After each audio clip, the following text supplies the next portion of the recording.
Greetings, comrades! In my videos, I often talk about how people lived in the Soviet country, what kind of apartments, cars, dachas they had, what they ate and drank, who they worked for and how they vacationed. It would seem that the Soviet state really did everything for its people, created a socialist paradise for them, so long as they lived quietly and worked fruitfully. But somehow it turned out that there were still people who were not satisfied with all this.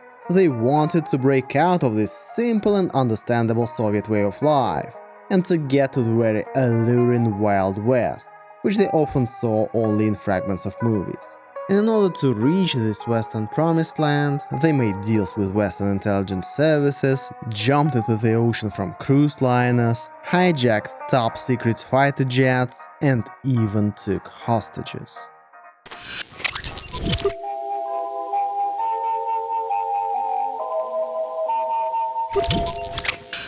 Many people know that one of the most important events for the young Soviet state was the mass expulsion of various intellectuals in 1922-1923, called the Philosopher's Ships. Grandpa Lenin showed some humanity and decided that if you don't want to live in our beautiful Soviet country, then off you go. We are not trying to stop you. Sounds logical. The Soviet Union was built in a socialist paradise. And if you don't want to live in paradise, well, that sounds like a you problem, doesn't it? Your loss. The problem is that the further this Soviet state developed, the closer this socialist paradise seemed to be, and paradoxically, the fewer opportunities Soviet citizens had to escape from it, even for a while. Immigration was out of the question. It was considered treason against the motherland and was punished to the full extent of the law. But still, there were brave or mad people who went to any lengths just to get a glimpse of the tantalizing decaying West, and stay there forever. No matter how intimidating the Iron Curtain that surrounded the socialist camp during the Cold War seemed, it was never impenetrable. Those who really wanted to escape did so. In fact, conditionally, all defectors from the USSR can be divided into two categories. Those who had more or less constant opportunities to visit abroad and at one point simply decided not to return to their homeland, and those who in some cases have never been outside the Soviet Union, but passionately dreamed of it. Today we will talk mainly about the former, although to be honest the stories of the latter are much more interesting. After all, they had to somehow manage to get to the West first, and then ask for asylum there. But the first category was more numerous. They were even given a special name – невозвращенцы, non-returnees. In the 1920s, even after the departure of the philosopher's steamers, the USSR often turned a blind eye to such behavior. For example, the famous writer Ayn Rand graduated from Petrograd University and easily obtained a visa to the United States to study in 1925, and then decided not to return to her homeland. But this did not last long, and from 1929 it became punishable by the death penalty after the adoption of the decree of the Presidium of the Central Executive Committee of the USSR on outlawing public figures, citizens of the USSR abroad who have defected to the camp of the enemies of the working class and peasantry, and refused to return to the Union of Soviet Socialist Republics. This law was retroactive, that is, it also applied to all those official citizens of the USSR who did not return to the country from abroad even before the adoption of the law. Moreover, in case a serviceman escaped abroad, his family members were also punished, not by firing squad, but by camps. After the 50s, the execution under this article was abolished, except for cases of treason with aggravating circumstances, but the punishment remained. From 10 to 15 years in prison. Thus, a Soviet citizen had practically no opportunity to legally leave the USSR for good. Almost the only way was to get married and leave the country with a spouse. But just try to find a good and free match among the tourists, who are few and under strict supervision, and try to impress him or her so much. And if you already have a spouse, right. In general, this method was not very accessible, but it existed. In the 1980s, only about 1 to 2,000 exit visas for family reunification were issued for the entire Soviet Union per year. And every such case was examined very thoroughly, precisely because of the fear of losing valuable Soviet citizens forever. The second way was to be a Jew. The USSR authorities simplified emigration for them for a short period, and about 100,000 people left for Israel permanently in 1969-1975. Theoretically, the legal ways should also include the method of annoying the government so much that they expel you forever. But it's quite risky, because one of the first figures to be expelled from the country was Leon Trotsky. But even that was not enough for Stalin, so in 1940 Trotsky was visited by the Ice Axe. Expulsion together with deprivation of citizenship was also applied to some dissidents and rioters, for example Alexander Solzhenitsyn. But direct expulsion was rare. Usually the deprivation of citizenship occurred in another way. A person left the country, for example on tour as the opera singer Galina Vishnevskaya and her husband, cellist and conductor Mstislav Rostropovich, and while abroad they learned that they could not return to the USSR, ever. Or KGB officers came to you and warned you, either emigrate to the west or go to the east, that is, be arrested and sent to a labor camp. That's basically all the legal ways. The illegal ones remained. And like many other things in the Soviet country, they were most accessible to a certain stratum of people. Diplomats, athletes and celebrities from the creative intelligentsia could escape while touring in capitalist countries or simply refuse to return. Perhaps the most famous person from this category is Svetlana Alliluyeva, the daughter of Joseph Stalin himself. Ironic. The daughter of the great Soviet leader unexpectedly chose a hostile capitalist environment over the Soviet labor community. As Stalin's daughter, she obviously had many privileges, including almost free travel abroad, and one day on December 20, 1966, she arrived in India, escorting the ashes of her de facto husband Brajesh Singh. After staying there for 3 months, she applied to the US Embassy in Delhi for political asylum. Naturally, the request was granted. It was an amazing victory for capitalist propaganda. She lived in the US and traveled the world for more than 15 years, but in 1984 she suddenly found herself back in Moscow, supposedly disillusioned with the Western way of life. Remember what I said about the many privileges? Yes, no sanctions were applied to her. She had her Soviet citizenship immediately restored, and was given a 3-bedroom apartment and a car with a personal driver. However, 2 years later she left for the US again, once more renouncing her Soviet citizenship. Well known are the stories of dancer Rudolf Nureyev. In 1961, after the end of the troops' tour in Paris, he asked for political asylum, and hockey player Alexander Mogilny, who at the age of 20, after winning the World Championship in Sweden, illegally escaped to the NHL and became a superstar. Or director Tarkovsky, who was denied an extension of his official business trip to Italy and then called a press conference where he announced that he did not intend to return to the Soviet Union. In general, their scheme was simple. Just apply for political asylum in a country where you would not be extradited back to the USSR, and that was it. If you were famous, it was 100% likely to work. A slightly more interesting case is Robert Robinson, a black American who in the 1930s volunteered to work in the USSR at a tractor factory for a year on a contract, but then decided to stay there to live.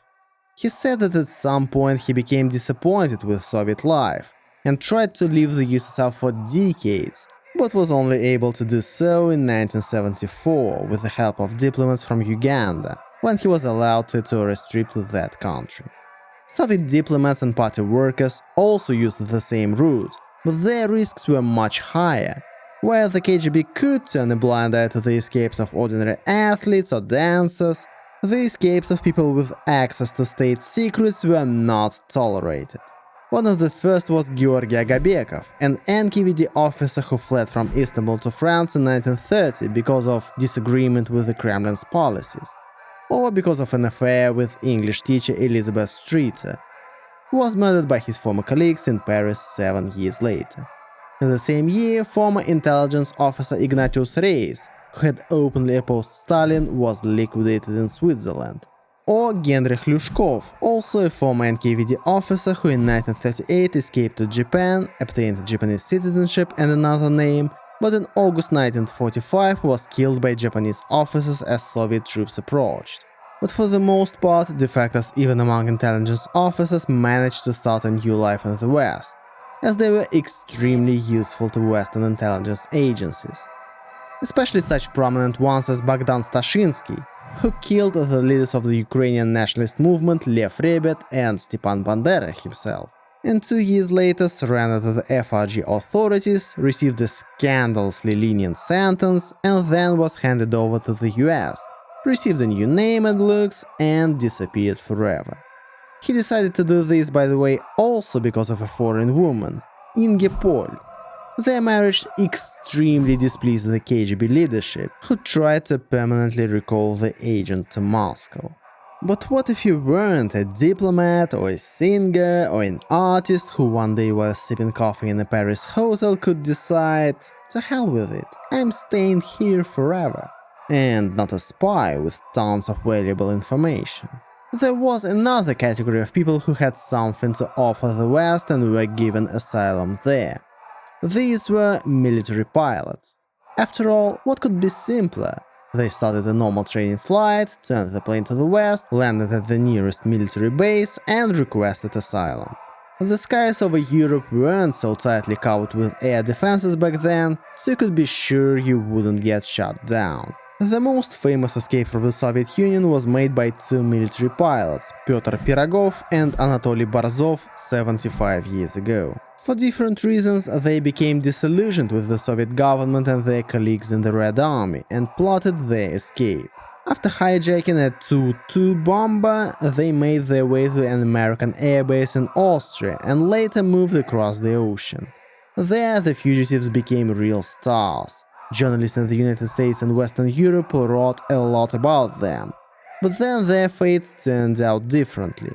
Pirogov became a successful writer and lived a long life, but Borzov became depressed and started drinking, and then asked to return to the USSR.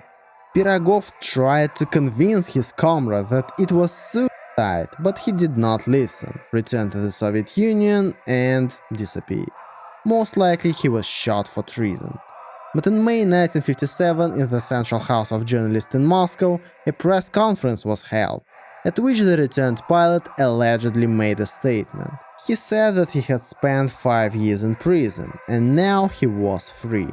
But Pirogov assured that night it was the double of his old friend, and the real Borzov was long dead.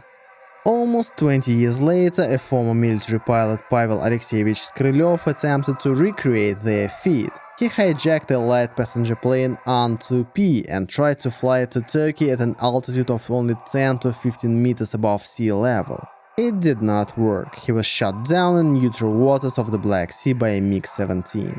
But Turkey was still one of the most attractive escape destinations, with Iran, Japan and West Germany also being popular.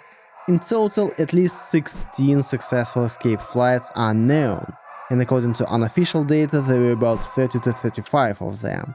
In most cases, the hijackers were granted political asylum and were not extradited back.